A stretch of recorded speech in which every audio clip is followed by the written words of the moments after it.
Olá, bom dia. Segunda-feira, 5 de dezembro de 2016. Eu sou Paula Paparelli e esse é o Bom Dia Baixada, ao vivo pela Santa Cecília TV.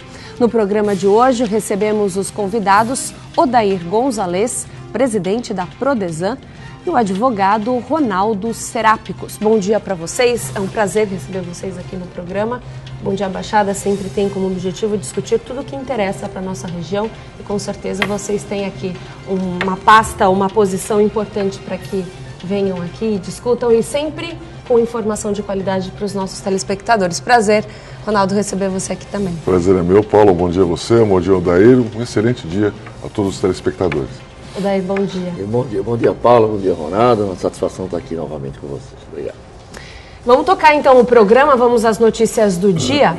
Centenas de manifestantes ocuparam a Praça Independência neste domingo para protestar contra a corrupção no Brasil e mostrar apoio aos juízes da Operação Lava Jato, especialmente a Sérgio Moro. Mais de 200 cidades de todo o país realizaram protestos. Outras reivindicações também foram abordadas, como a saída do presidente do Senado, Renan Calheiros, e a aprovação do texto original das 10 medidas do pacote anticorrupção que tramita no Congresso. Importantes capitais como Brasília, Rio de Janeiro e São Paulo tiveram um grande número de manifestantes. Críticas contra o presidente Michel Temer também foram ouvidas.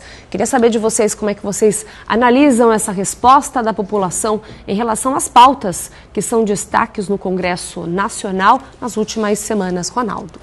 Então, Paulo, eu acho que o mais importante disso tudo é saber que a população continua atenta e continua disposta a ir para as ruas quando acha que alguma coisa está errada. O político hoje, ele vive motivado pela resposta das ruas. Se não houver essa repercussão, eles vão continuar tentando fazer o melhor para a sua própria categoria, para a sua própria classe. Então, sair do Caixa 2, não criminalizar a corrupção envolvendo parlamentares, foro privilegiado, enfim, tudo aquilo que a gente está querendo combater vai continuar da mesma forma se a população não reagir. O político, e o Odair sabe disso, né? O político tem que ter essa sintonia com o que acontece nas ruas. Então, nesse aspecto, foi muito positivo. Agora, existem outras coisas mais importantes que a gente precisa também estar atentos e continuar desenvolvendo para que a corrupção tenha um combate efetivo no Brasil, né? Então, uma das coisas importantes da manifestação de ontem, na minha opinião, é a defesa daqueles que estão à frente da Lava Jato. Mas nós precisamos também pedir para o Judiciário, para as autoridades, para a Polícia Federal, outros combatentes nessa luta. Então não pode ser só o juiz Sérgio Moro, não pode ser só essa força-tarefa. O Brasil, já está bem claro, tem corrupção para muitas batalhas, para muitas operações. Então a gente precisa de mais juízes como esse e de mais ações desse tipo. Então acho que as manifestações não podem se limitar a somente apoiar estes que estão aí. Nós temos que incentivar que outros surjam. Agora vale lembrar também que as redes sociais que também ajuda e muito, contribui muito para essas reuniões, esses protestos, para essas ações nas ruas, né? Com certeza. Eu penso que agora com esse momento, as redes sociais são muito importantes, não só pela crítica, mas também para eleger pessoas, para divulgar tudo aquilo, o teu sentimento, que se expressa de uma forma mais contínua. E essa ida para as ruas do povo, acho que representa assim, um momento para o político, um momento de reflexão, né? Hoje o político tem que pensar muito bem antes de qualquer atitude, porque tudo que se faz agora ele é divulgado com muita rapidez, muita rapidez. E como disse bem o Ronaldo, o político ele se preocupa muito com o pulsar das ruas, né? E a gente percebe que a população acordou, ela percebeu que indo para as ruas as coisas acontecem, e consegue evitar que se faça muitas ações danosas, né, ao contribuinte, que é o que invariavelmente acontece. Dessa vez o político parece estar mais atento e eles medem essa temperatura. Eu percebo que cada vez que a população vai à rua, alguma coisa acontece de bom. Alguma coisa acontece e o político está mais preocupado em dar satisfação àquilo que ele está fazendo. E hoje é um dia mais fiscalizado, né? E hoje é um dia importante porque provavelmente a manifestação de ontem deve ter algum resultado hoje. Então hoje os noticiários, acredito eu que boa parte da questão da tragédia da Chapecoense já vai amenizar, porque muitos já foram enterrados, né? Praticamente todos. E então essa questão das manifestações volta à mídia. Como é que você vê essa questão também? De certa forma, Michel Temer ele foi um pouco poupado pelos manifestantes, mas é inegável que a popularidade dele continua muito baixa. Na verdade, acho que nunca aumentou, nunca cresceu. Sempre manteve dali daquela bem ruim para pior. Como é que você avalia isso, Ronaldo? Então, Paulo, o foco da manifestação claramente foi o Congresso Nacional. Sim. Porque é o Congresso que está barrando medidas importantes que deveriam avançar, e o Congresso não sinaliza que tem essa sintonia. Quer dizer, criar um pacote, por exemplo, de crimes contra abuso de autoridade, embora até acho que sejam necessários, mas eles mostram que não é o momento, que estão totalmente fora de sintonia, eles não sabem qual é o timing, o momento certo de fazer as coisas. Então eu acho que era tão gritante que o momento era de combater o Congresso, que é um grande foco de corrupção também, a gente sabe disso, porque tem centenas, já chegam a centenas de deputados envolvidos na Lava Jato e em outras operações. Quer dizer, um Congresso que provavelmente hoje já tem em torno de 20 a 1/3 do total dos seus integrantes respondendo a processos graves. Então é lógico que esse era o foco. Por isso que o presidente Temer ficou um pouco fora nesse momento. É importante a gente observar, todos os presidentes do Brasil, eles sempre perdem popularidade quando a economia não deslancha, Paulo. Esse é um grande aspecto, né? Eu não tenho dúvida, por exemplo, que a ex-presidente Dilma perdeu o cargo por conta da economia. Não foi só a economia, lógico, você tem uma série de fatores, perdeu o apoio no Congresso, teve o crime de responsabilidade, mas se a economia do Brasil tivesse forte, a população tivesse com poder aquisitivo, as coisas estivessem andando bem, seria muito difícil derrubá-lo. Então nós tivemos isso no Collor, a inflação galopante, hiperinflação. Um dos motivos do impeachment foi que a economia não deslanchava, e nesse momento a impopularidade do presidente Temer tem a ver com isso. Se a equipe econômica conseguir encontrar as medidas para o Brasil voltar a crescer, principalmente no começo do próximo ano, eu acho que a popularidade dele volta ao normal, até porque ele tem se envolvido pouco com as polêmicas do Congresso. Tirando essa última do ministro da Cultura, aí, que realmente foi um desgaste desnecessário, né? Um assunto insignificante para a política nacional, lá, um imóvel do particular. Mas tirando esse episódio, você tem poucos outros de desgaste pessoal do presidente. Eu acho que a falta de popularidade dele está mais ligada à economia que patina. Você acha que isso pode acabar levando a um novo impeachment? Muito difícil. O impeachment, além da questão da popularidade, que está ligada a esses fatores econômicos, ela tem muito a ver com o apoio que você tem no Congresso Nacional. E nesse momento eu sinto que o presidente Temer tem apoio suficiente no Congresso para se manter. Até porque o Brasil não aguenta mais um outro processo como esse. É muito desgaste. Você vê quanto tempo a gente sofreu até o processo ser aprovado, depois ir para o Congresso, depois ir para o Senado. Então, para o Brasil é péssimo, seria um absurdo a gente ter um outro impeachment. Pode até ser que ele perca o cargo por conta das denúncias feitas no Tribunal Eleitoral. Mas por impeachment, eu acho que a economia brasileira não aguenta outro impeachment, pelo menos nesse momento. Dair, como é que você avalia essa questão da impopularidade de Michel Temer, e você acha que isso pode chegar a um impeachment? Bom, eu vejo que o Michel Temer nunca foi um presidente popular, até porque ele não foi eleito presidente. Sim. Ele foi eleito numa circunstância, né? Ele foi vice... Sobrou para ele ali, ele foi eleito vice-presidente da República. E quando houve o processo do impeachment contra a presidente Dilma, o que se via nas ruas é fora PT, fora PT e fora PT. Então a discussão que se fazia era tirar o PT do poder, ponto. Então o Michel Temer, ele nunca foi uma unanimidade. Nunca se aceitou o Michel Temer como esse é o presidente de fato, é o presidente que queremos. É o presidente que temos. E o Ronaldo colocou muito bem, de preferência ficar até o final do seu mandato para que não passemos aí novamente por essas turbulências que só atrasam o desenvolvimento do país. Eu penso que essa normalidade só virá com eleições diretas, onde as pessoas terão cargos que são justificáveis pelo voto. Você só terá um presidente que dê estabilidade, que te dê retaguarda, quando ele for eleito pelo voto direto, que é a vontade das urnas, desse povo que está indo para as ruas, aí você vai ter um presidente legítimo que poderá governar em nome de todos nós. Por enquanto, o Temer é um quebra-galho, como se diz na rua, né, popularmente. Está aí e esperemos que ele consiga retomar o caminho do desenvolvimento, que a economia se recupere, que nós não aguentamos mais essa situação de desemprego que o país vive, as pessoas desempregadas e sem condições de subsistir. e essas notícias cada vez piores, ora é a aposentadoria, é o período de aposentadoria que vai levar para 70 anos, 65 anos, quer dizer, ninguém aguenta mais isso. O pessoal está desempregado e o que trabalha tem que trabalhar até os 70 anos. Então, essas insatisfações, as pessoas estão carregando consigo, leva para as ruas, né? E eu penso que essa estabilidade e toda a legitimidade desse processo virá com as eleições diretas.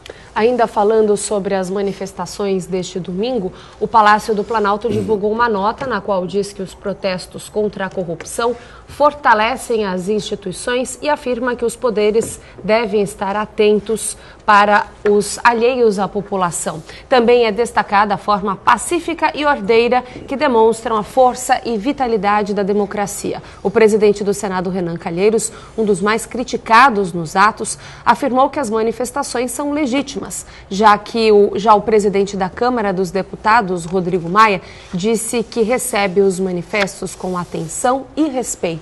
Eu quero saber de vocês, os protestos deste domingo serão suficientes para influenciar tanto o presidente da Câmara como o do Senado em futuras decisões políticas? Como é que ficou a força deles agora, depois de tantas da população como um todo, de tantas pessoas saírem às ruas? Eles sentiram o golpe, né? Tanto o Renan quanto o Maia, o Rodrigo Maia. Acho que principalmente o Rodrigo Maia, né? Que até então não está tão envolvido e não é réu como o Renan. O Renan está no olho do furacão mesmo, né? Mas os dois reconheceram que o Congresso errou no momento, na inoportunidade das medidas que foram adotadas e recuaram, né? São notas simpáticas à população. Olha, tem legitimidade, é bom, fortalece a democracia. Então, eles acusam que sentiram o golpe, isso é importante.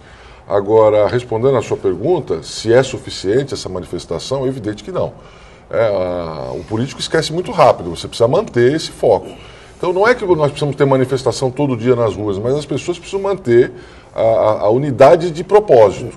Continuar divulgando o apoio à Lava Jato, o apoio às instituições, reclamando dos seus políticos, né?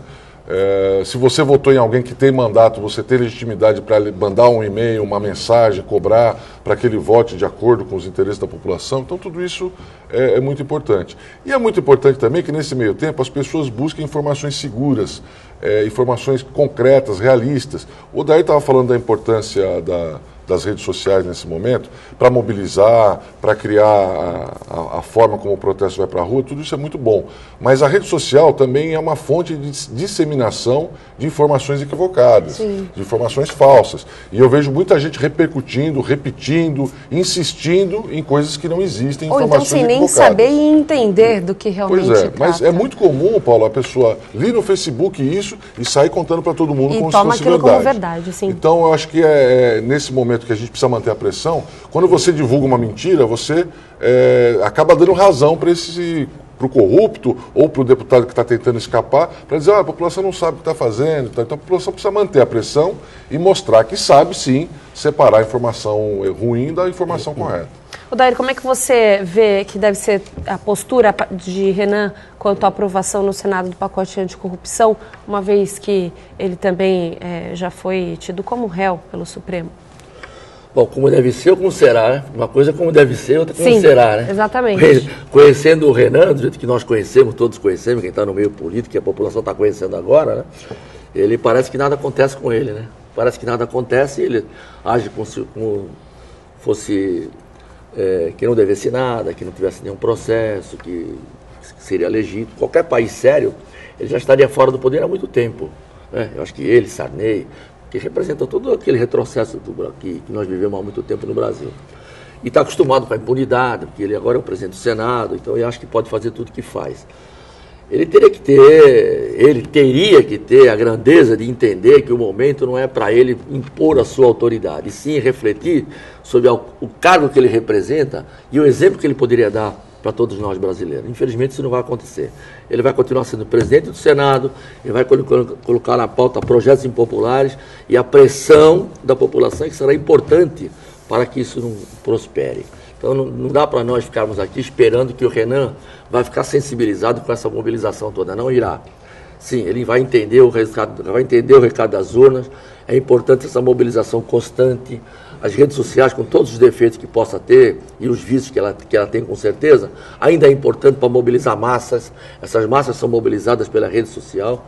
E essa atenção que se dá ao Congresso, que todos nós estamos atentos e nos comunicando pelas redes ou de qualquer outra forma de comunicação, é importante para manter o foco em cima do Congresso, porque qualquer descuido, e eles deram exemplo disso no momento de uma comoção nacional, mundial, que foi o acidente que teve com o time do Chapecoense, que faleceu quase todas as pessoas que estavam no avião.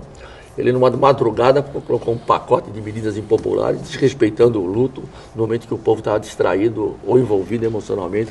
Só o fato de mostra, tamanha gravidade. Como isso demonstra funciona, não só o mau caratismo, como a total insensibilidade e oportunismo que revela esse tipo de coisa. Exatamente. Agora, eu aproveito esse gancho para te perguntar também, Antônio, Ronaldo, desculpa. O juiz Sérgio Moro disse no fim de semana que este não é o momento para se discutir abuso da lei de autoridade.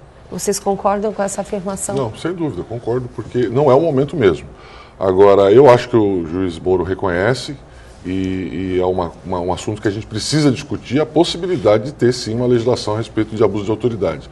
Porque não é abuso de autoridade de juiz, de promotor, é de qualquer tipo de autoridade. Há um abuso que a gente vê todos os dias da classe política, que é um tipo de autoridade. Há o abuso do ministro, que excede a sua qualificação, a sua possibilidade dentro do cargo. Então, esse tipo de abuso ele tem que ser, sim, criminalizado e tem que haver uma regra clara. A gente tem casos em todas as categorias, casos de juízes que erram, de advogado que erra, de policial que erra. Você tem que ter o encaminhamento para essas questões para evitar que o Brasil seja o país da carteirada. Isso é uma coisa muito comum. A gente vê que em Brasília, quando tem um acidente de trânsito, não aparece 3 carteiras lá para dizer, olha, vou chamar tal órgão, vou chamar o chefe disso, é brincadeira. Então, precisa ter, mas o momento é terrível, inoportuno. Na hora que todo mundo que abraça a Lava Jato e quer que o juiz Moro tenha autoridade suficiente para terminar o trabalho... Eles querem tirar a autoridade. Então, realmente, foi que a ideia que eu tenho, porque eu li as medidas, na verdade... A rede social exagerou no pacote de... Quando falam do pacote de crime contra o abuso de autoridade. Não foi tão grave assim. Mas, nitidamente, os parlamentares quiseram dar o recado. Olha, vocês não investiguem muito, porque eu posso aprovar uma lei mais severa. Sim. Então, isso, no meu ponto de vista, foi sim uma intimidação. Então, sendo uma intimidação contra a autoridade, que nesse momento está fazendo a limpeza do país, que é o judiciário, então, o momento absolutamente inoportuno, e o juiz Sérgio Moro está cheio de razão, é claro. Eu acho que o objetivo do programa é sempre fazer com que o telespectador raciocine. E o que a gente mostra? Vem essa medida justamente quando a delação estava sendo negociada e que a gente sabe muito bem que tem uma lista aí que já passou dos 300 políticos envolvidos. Então tem muita coisa que eu acho que o telespectador precisa saber e a gente precisa levar esse tipo de informação para que eles saibam em quem votar nas próximas eleições. Se é que vai sobrar alguém, mas isso a gente vai falar no próximo bloco. Que quiseram combater o abuso da autoridade com o abuso da autoridade. Exatamente. Com o abuso da autoridade. Mais do mesmo, Então, né? na verdade, tem muitas coisas para ser discutidas. A gente está aqui para discutir isso mesmo, né? E o abuso da autoridade não deve ser defensável em situações nenhuma. O que acontece é que o Congresso, na verdade, ele tem sido omisso, preocupado em ganhar dinheiro. As pessoas não legislam. E o que está acontecendo? Excessos de todos os lados. Está havendo excesso por parte do Congresso, está sendo havendo excesso e muito por parte do Judiciário. Por parte do Judiciário, a gente vê excesso em todas as... Eu sempre disse, eu estou falando isso aí, do tempo que eu era vereador, no ano de 2010, fiz um discurso na Câmara falando justamente sobre isso. Até então, ninguém sabia o nome de nenhum juiz do Supremo Tribunal Federal, de nenhum ministro. Ninguém sabia o nome de ninguém. Hoje todo mundo sabe o nome de todo mundo. Eles dão mais entrevistas do que artistas da Globo. Sim. E isso não é bom para um judiciário isento. Porque o juiz, ele tem vitaliciedade, ele tem a estabilidade do cargo e ele tem que julgar de acordo com a lei. E o que nós observamos é que muitos, e há algum tempo, vêm legislando de acordo com a vontade popular e atropelando a lei. E eu falo com muita clareza isso. E você vê juiz dando entrevista de assuntos que ele vai apreciar e ele dá entrevista na televisão pré-julgando aquilo que ele vai decidir. Isso não estou falando que é abuso de autoridade, mas uma situação antiética, né? E que não deveria jamais, ele já tem sido considerado suspeito quando ele deu uma entrevista sobre o assunto, manifestando seu ponto de vista sobre determinado assunto. Então, esse vácuo que vem pela covardia do Congresso, ou pela vagabundagem, ou pela falta de vontade de legislar, acaba o judiciário querendo cobrir essa lacuna e acaba também legislando, quando não deveria, né? Então, você percebe que a ânsia do juiz Sérgio Moro também querendo resolver acaba assumindo, às vezes, poderes investigativos, quando não é a função de juiz. Então, é uma sequência de erros, né, e de violências que acabam levando para esse lado. Então, é importante que se separe, quer dizer, com muita clareza o que se vai votar, deixar claro para a população a pauta do Congresso, o que se vai votar, para que nós possamos estar mobilizados e entender o que é bom e o que é ruim. E não essa onda de tudo é ruim, tudo é bom, esse lado tudo é bom, esse lado tudo é ruim. E não é bem assim, né? Então, nós precisamos, sim, acabar com o abuso de autoridade, é possível, sim, e temos que acabar em qualquer situação, seja para o policial, para o político, para quem quer que acha que tem uma certa autoridade, que isso confere a ele um status maior que os demais, o que é profundamente lamentável. Ninguém tem esse poder de achar que é mais que alguém. Diante de tudo isso, o pior realmente são os problemas que a gente enfrenta aí de corrupção no país, e quem perde sempre vai ser assim, é a população. A força-tarefa da Operação Lava Jato venceu o Prêmio Anticorrupção de Transparência Internacional em 2016. O anúncio foi feito no último sábado, no Panamá, durante a conferência que debateu o tema. Entre as conquistas da operação está a campanha favorável às 10 medidas contra a corrupção que tramita no Congresso. É a segunda vez que o Brasil vence este prêmio. A outra conquista aconteceu em 2000. A corrupção Lava Jato, a Operação Lava Jato, é um marco no cenário político do país. Na opinião de vocês, eu não sei se eu fico feliz com um prêmio desse ou não.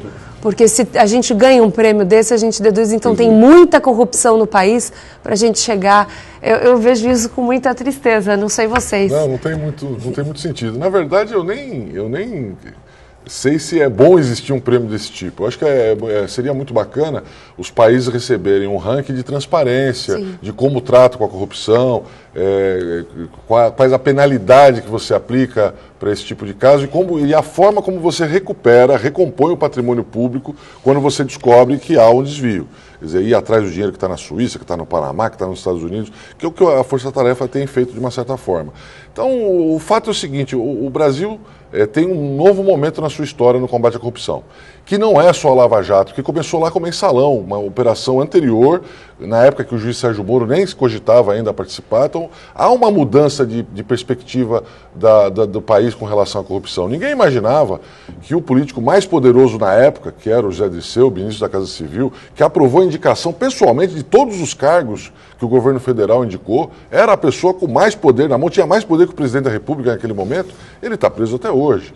Então, realmente, houve uma mudança naquele momento. O Supremo Tribunal Federal, com todas as suas falhas, teve uma contribuição importantíssima, e eu acho que a Lava Jato veio na consequência do que aconteceu lá atrás. O Brasil resolveu mudar a sua perspectiva com relação à corrupção. Então, eu acho que o Brasil merece esse selo de transparência, não é só aquela equipe, até porque a gente não pode personalizar, sabe? Eu acho que a figura do juiz Sérgio Moro talvez seja uma exceção, porque ele realmente se destaca, ele realmente mostra que tem um diferencial, que é um cara especial. Mas, primeiro, ele não pode ser o único, e segundo, você não pode personalizar todas as atividades anticorrupção no Brasil numa única equipe. Sim. Porque o Brasil não tem só corrupção começando lá em Curitiba, lá no Paraná. Nós temos corrupção no Brasil inteiro, provavelmente no Nordeste a coisa deve ser muito pior do que aconteceu aqui em Curitiba. Então, nós precisamos de várias forças-tarefas iguais a essa e vários prêmios sendo distribuídos, não só para esse grupo. Concordo. Eu concordo, e você, o Ronaldo falou bem, quer dizer, o povo nunca imaginou que pessoas tão importantes pudessem ir para a cadeia. Hoje ainda vem muito nome por aí. Hoje o povo percebeu e está vendo isso, que está indo todo mundo, ninguém mais está livre de ir para a cadeia, e vai muita rapidez, né? Então, eu acho que o resultado, se é que podemos dizer de positivo, né? Positivo nessa luta contra a corrupção, é que agora não vai mais só pobre para a cadeia, vai pobre, vai rico, vai qualquer um que transgrediu a lei. Eu acho que isso aí é um resultado muito positivo. A questão da transparência que é importante, né? Eu acho que a transparência, como disse o Ronaldo, é muito importante. Nós temos aqui, eu até vou falar da Prodesão um pouco, temos um site de transparência, o governo todo tem um site de transparência, e eu procuro colocar o máximo de informação possível, até porque não tem nada para esconder, né? E recentemente sofremos um procedimento do Ministério Público, exigindo ainda mais transparência e me convocando para firmar um TAC, comprometendo a colocar mais e mais. Falei assim, eu não vou firmar TAC nenhum, eu vou simplesmente atender a tudo que você está querendo. E mandei atender a tudo, até as vírgulas que foram exigidas no site de transparência. Porque acho que quando você trabalha com um determinado propósito e não tem nada para esconder, joga no ar, joga para todo mundo entender. Poderia até ter informação que as pessoas possam não ter até um entendimento de ler o que está acontecendo e ter uma visão distorcida da realidade. Mas a verdade é que está tudo lá.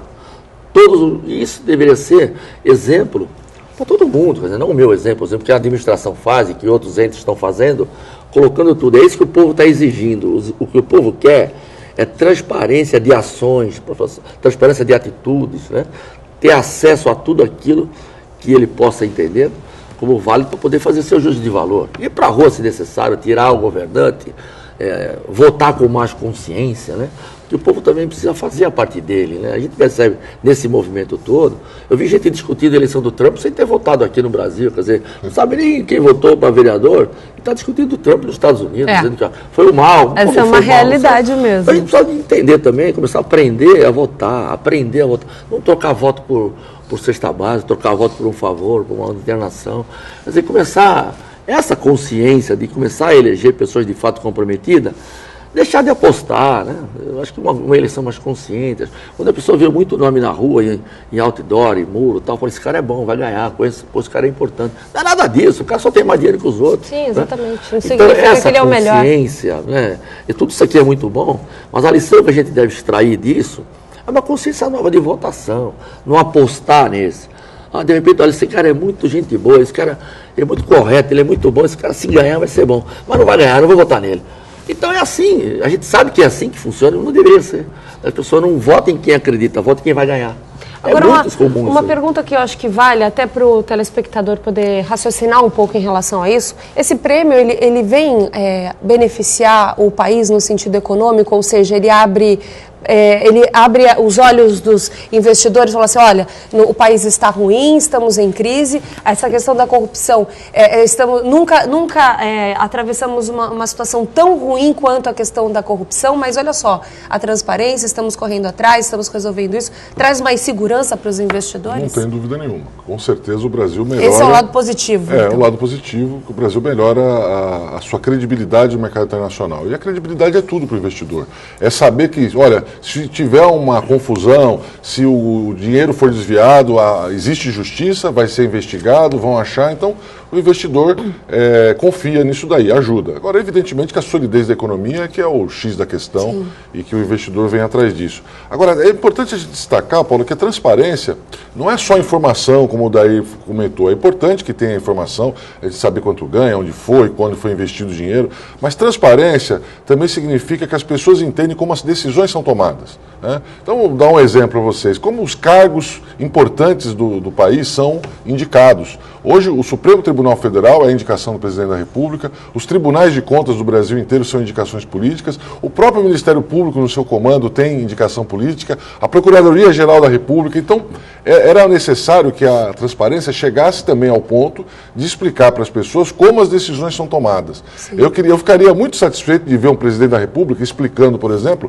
por que indicou fulano ou beltrano para ser ministro do Supremo Tribunal Federal. Ainda mais quando eles já estão indicados aí nessas operações. Ou então quando... nenhum deles hoje faz parte, por exemplo, diretamente? De investigação. Mas a qualificação do sujeito tem que ser levada em consideração. Eu sempre fico, olha, eu estou indicando esse daqui porque ele tem esse histórico, porque ele tem essa carreira brilhante, etc. Aliás, o caso do Supremo até tem uma ideia diferente. Eu acho que o Supremo, nós devíamos dividir metade ser indicado pelo Presidente da República, por meios políticos, e a outra metade ser indicada pelas carreiras do direito, juízes, Ministério Público e Advocacia. Porque aí você teria pelo menos metade do quadro tecnicamente indiscutível.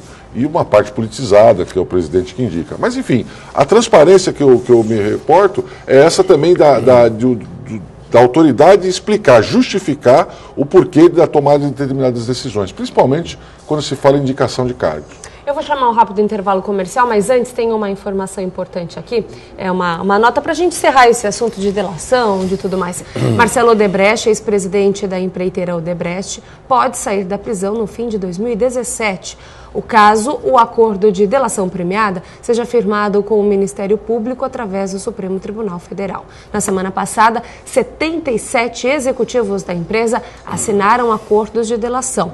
A empreiteira é acusada de pagar propina para políticos e funcionários da Petrobras. A delação dos 77 executivos da Odebrecht pode tornar o cenário político um caos. Para a gente encerrar esse assunto, Odair. Para falar já?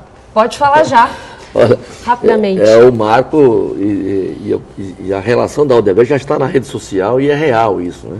Quer dizer, tem mais de 300 políticos envolvidos. Vai ser um caos do Congresso Nacional, vai ser um caos político que nós vamos viver. E isso é ruim, você estava falando de investimentos estrangeiros no Brasil, porque na medida que você tem 300, quer dizer, quase que 80% no mínimo 70% dos parlamentares que estão no Congresso envolvidos num escândalo dessa natureza, haverá com certeza uma instabilidade jurídica sem precedente. Instabilidade política e jurídica também, porque o que o investidor precisa para investir num país estranho, num país emergente, ele tem que ter todas as condições de análise, não é só uma questão política, é a questão de um judiciário que não te dê susto também. Você tem regras jurídicas claras e sabe que a justiça funciona. Quando você tem uma justiça que funciona, você investe nesse país. Rapidamente, Ronaldo. Eu tinha a esperança, ainda tenho, Paulo, de que a delação da Odebrecht, dos seus executivos, principalmente do Marcelo Odebrecht, nos leve a cabeças do esquema, a personalidades mais importantes. Eu não sei se essa lista que está circulando na internet é verdadeira, me parece que não, inclusive. E seria muito importante a gente saber a condição de cada um deles, né? Um sujeito recebeu um pedaço, o outro recebeu um repasse, então cada um tem o seu grau de culpabilidade. Agora, a minha expectativa é que a gente vá a causas, que a gente vá a origens, os grandes responsáveis pela corrupção, essa que vem em cadeia, né? Que é um efeito pirâmide, começa lá no cabeça e se espalha. Porque assim a gente tem condição de eliminar focos. Se não for isso, eu acho que a gente vai só realmente jogar aí uma cortina de fumaça e talvez seja essa a intenção do Odebrecht, porque desde o começo eles demoraram muito para colaborar, Paula. Sim. Eu tenho pessoalmente as minhas dúvidas, eu não tenho confiança absoluta nessa delação, porque para mim a Odebrecht, diferente das propagandas que eles têm feito ultimamente, não é uma empresa de princípios sólidos. A Prodesan atua em parceria com a administração na implementação do programa do governo municipal e oferece serviços e produtos para empresas e órgãos públicos da região. As áreas de atuação incluem a produção de massa asfáltica, a execução de serviços de coleta seletiva, limpeza do sistema de drenagem, fiscalização da limpeza pública, a limpeza de equipamentos da área da saúde, educação e assistência social, a operação de sanitários móveis, a execução de serviços de conservação de vias públicas e a prestação de serviços de tecnologia da informação e comunicação. Odair, como é que vocês, nesses serviços, qual que é o balanço que vocês fazem aí no ano de 2016 da Prodesan? Faltou colocar aí, além de projetos de arquitetura, muito mais, de engenharia, né, que foi a alma da empresa, que era a alma, foi criada justamente para pensar a cidade, para fazer projetos de desenvolvimento para a cidade, né? E é um departamento muito importante da empresa, talvez o mais importante, né? E ela passa por dificuldade, como qualquer empresa, como qualquer governo, né? E vocês falaram muito bem, ela é uma parceira da administração pública. Em sendo parceira da administração pública, é uma empresa que faz política, é uma empresa que faz serviço, é uma empresa que, em nome de um resultado melhor para a administração, às vezes trabalha com sacrifício, trabalha com prejuízo. E vou falar por quê. Nós temos um custo mínimo. Como é que você apura um custo de um produto, né? Com as pessoas diretamente envolvidas, e o custo administrativo e o custo político, né? Também tem custo. E você está ali, você tem um preço de serviço. De repente o governo tem uma meta de vamos diminuir o custo do nosso serviço. O governo vai diminuir 30%, acha um jeito. Vamos achar um jeito, vamos renovar os contratos. diminui 15% do seu contrato. Nós diminuímos um 15% do nosso contrato, de todos os contratos. Só que o serviço não pode ser diminuído. Então você está continuando trabalhando, você continua trabalhando. A população quer que o município reduza custos, lógico, vamos reduzir custos. Mas quando você fala em redução, você fala em reduzir gorduras. Quando não tem gordura, não tem o que reduzir, a não ser que você reduza o serviço. Isso você não consegue fazer. Então, ao mesmo tempo que a administração exige uma redução do custo do contrato, não admite que você reduza o número de pessoas que estão lá te atendendo. Se você tem 3 pessoas limpando uma determinada policlínica, essas 3 pessoas vão continuar. Se você deixar uma, o serviço deixa de ser realizado. Né? Se você deixa de comprar asfalto, porque você não consegue redução de custo na compra de asfalto, na compra dos implementos todos de pedra, de pedrisco, o que for, o petróleo. Então você tem que arcar com isso. E você arcando com essas metas de redução, você acaba comprometendo o resultado da empresa. Aí é muito fácil falar, a produção deu prejuízo, a produção... de fato dá prejuízo. A gente sempre caminha por um resultado favorável, faz aquele planejamento, orçamento, se prepara. Aí vem uns pacotes, né, do governo federal, que nós temos que nos adequar, mas o serviço não pode diminuir. O prefeito continua cada vez construindo mais policlínicas, mais creches, mais escolas, e você tem que atender. E a empresa, quando tem um serviço de prestação de limpeza, por exemplo, você tem pessoas mínimas trabalhando, é o pessoal, são os encargos, os benefícios, o produto. E quando você arca com desconto, você vai assumir esse prejuízo.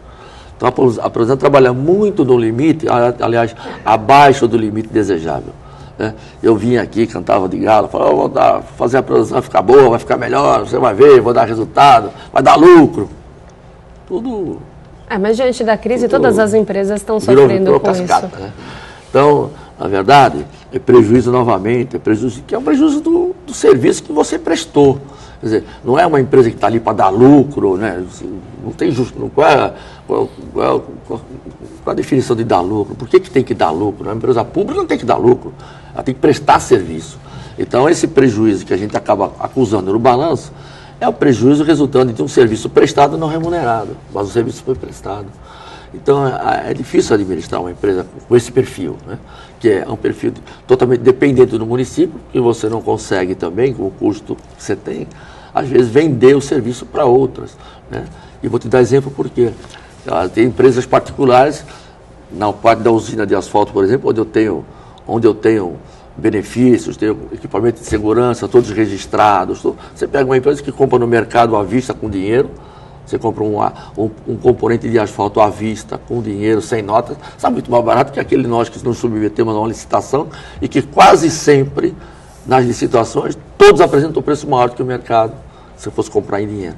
Então é difícil trabalhar assim, porque toda a burocracia que envolve uma empresa pública te leva para um custo maior. Agora, Odair, a coleta seletiva é uma demanda importante para os centros urbanos, né? Como é que você avalia o desempenho desse serviço no município de Santos em termos de resultados? Eu acho muito fraco.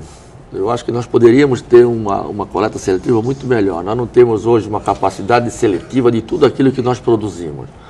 Eu, quando entrei na empresa, falava, vamos aumentar essa coleta seletiva para 2 vezes por semana, porque vai dar melhor e tal. O lixo é algo muito rico que está muito pouco explorado aqui em Santos. E não só em Santos, no Brasil inteiro. Né?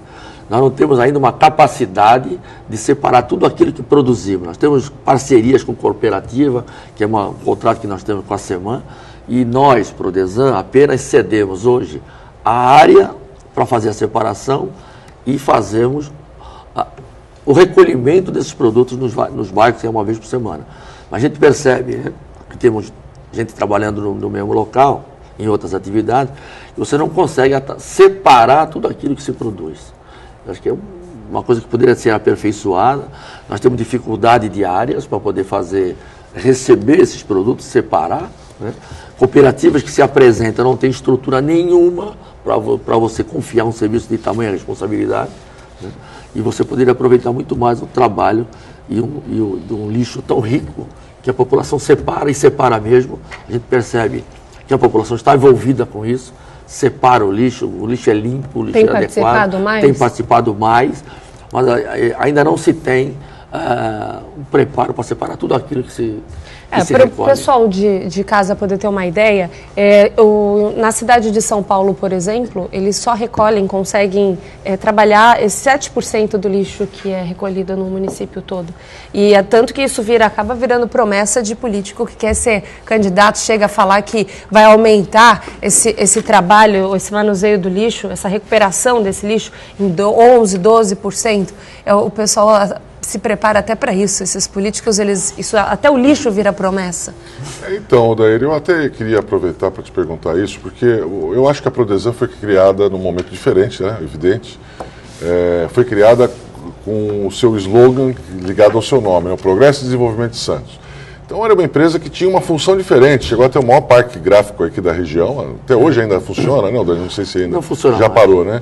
Então, a questão da pavimentação, então, enfim, era uma empresa que tinha uma função no momento pujante da economia santista, ajudou o desenvolvimento da cidade, o crescimento da cidade, mas que se tornou inviável. E eu hoje imagino, Odair, que a grande missão do prefeito e do presidente da Prodesan, a sua missão, é encontrar uma maneira da Prodesan, primeiro, se concentrar exclusivamente na parte de planejamento, que é o que você comentou, os projetos que são importantes para a cidade, e liquidar todo o resto. Então é complicado fazer isso, né? É complicado como é que você faz para uma empresa que funciona, que está em andamento, ser liquidada nesse aspecto, sem gerar um trauma, porque todos os serviços que a Prodesan presta hoje, inclusive a coleta de lixo seletivo e outras mais, poderiam estar sendo feitos por contratos do município com empresas especializadas nesse assunto. Talvez fossem mais eficientes. O Ronaldo tem razão. A Prodesan, quando ela foi criada num momento. As regras, a Constituição era diferente, a tolerância era diferente, né? Tudo era muito diferente. E ela tinha, quando foi criada, ela tinha um sistema diferente de condução. Por exemplo, você não era sujeito às normas licitatórias, foi criado com a Prodesan o Fundo para o Progresso de Santos. O que era esse Fundo para o Progresso de Santos?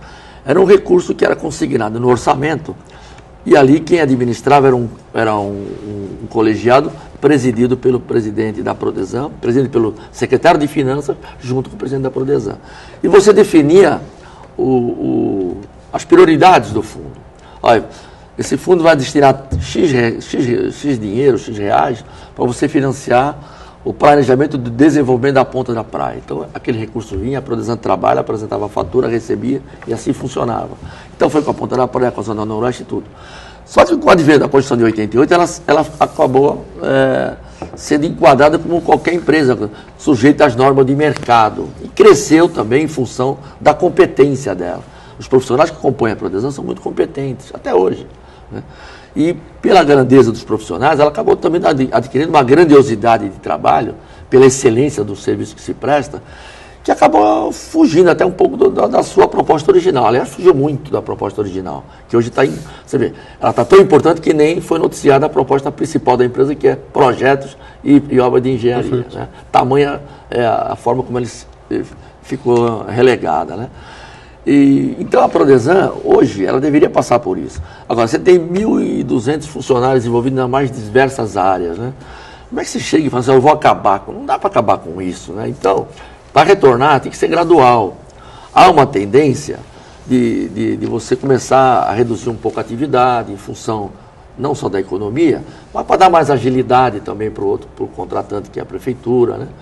Mas com isso, você tem que criar norma de quê? De preservação de emprego, né? Que a pessoa que assuma um determinado serviço, que assuma também o funcionário da empresa, para que ela possa voltar sem traumas a uma situação para aquilo que ela foi criada, né?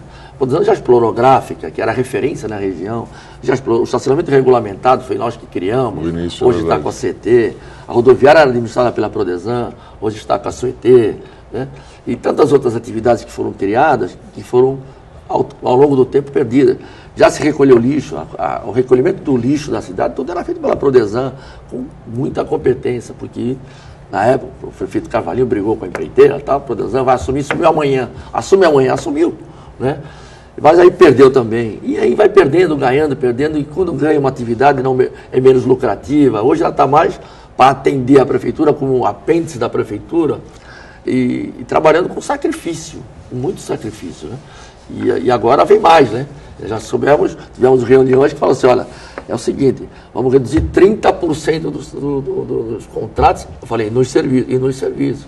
Então, por quê? Porque o momento exige isso também, né? O Ronaldo falou bem, quer dizer, nós precisamos hoje, de que forma vamos administrar a cidade? Assim, a Prodesan tem que começar também a reduzir para se enquadrar, né?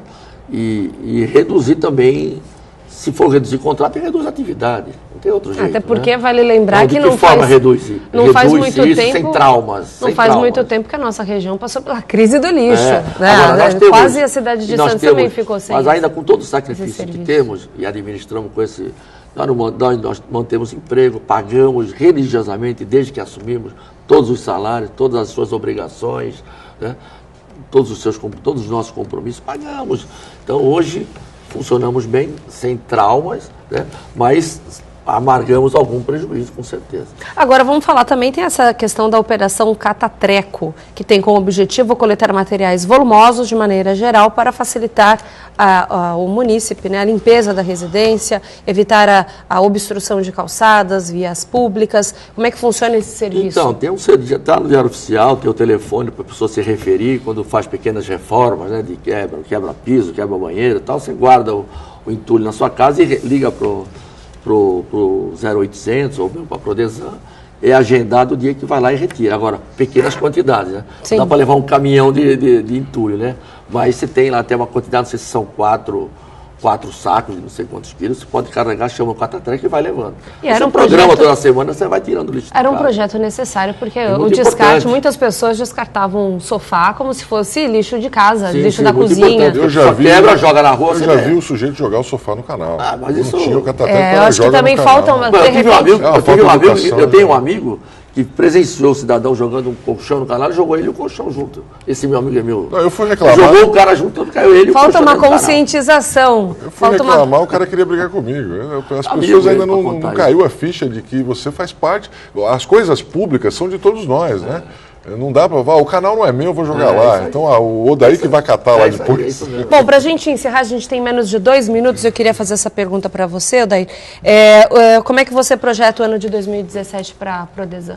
Já como consideração final aqui do programa. Eu projeto um ano de muita dificuldade. Não para a Prodesan, não. Por exemplo, para o país, né? Sim. O país, né? Quem acha que o país vai ficar numa boa em 2017. Mas vai chegar a 30% aí de corte, né? Pelo que você colocou? Não, mas não é 30% de corte de pessoa, não. Né? Corte de despesa, corte de alguma coisa, você tem que reduzir, né? O governo caminha para isso. Aliás, o prefeito anunciou isso, não estou falando aqui algo inédito. Né? Toda a região, né? O país inteiro. Você tem que trabalhar com responsabilidade. Não adianta você achar que você é bonzinho, vamos fazer tudo, fechar os olhos, não está acontecendo nada. Só que você não paga salário, você não paga obrigação, você não paga ninguém, quer dizer, que país é esse? Então você tem que trabalhar com as ferramentas que você dispõe. Hoje nós vivemos um regime de austeridade, né? Hoje a gente tem, a economia não está caminhando com aquela volúpia toda, você tem que ter redução nos serviços, você tem redução no ICMS, os repasses são bem menores. A prefeitura deixou de receber perto de 150 milhões entre ISS e ICMS por transferências ou por recolhimento direto no caixa. Isso tem reflexo muito grande, representa 8% do orçamento, né? Por aí 7% do orçamento. Sim. Então acaba prejudicando, até porque a capacidade de investimento daquele orçamento que você vê volumoso é de 5%. A capacidade de investimento do município, de tudo aquilo que você enxerga, é 5%. Quer dizer, você perde toda a capacidade de investimento. Então você tem que se adequar não só o governo, a administração, como a própria empresa também. Como o próprio município que está tendo que cortar os gastos dentro de casa também. Odair, é um prazer receber você aqui. Venha mais vezes, até porque a população também precisa dessa conscientização do lixo também, não simplesmente não sair largando o colchão, o sofá. Tem o dia certo, que é o dia do Catatreco, cada região tem o seu dia. É importante que a população também vá atrás dessas informações. Ronaldo, prazer receber você aqui. Venha mais vezes também. Meu, Paulo. Prazer foi meu. Um bom dia a você, um bom dia aos telespectadores. É bom discutir política com quem entende, não é? Inclusive para levar informação de qualidade para você. Vale lembrar que o programa fica por aqui, vale lembrar que a reprise, a reapresentação do programa de hoje acontece às 5 horas da tarde. Te espero amanhã, às 8 horas da manhã. Até lá!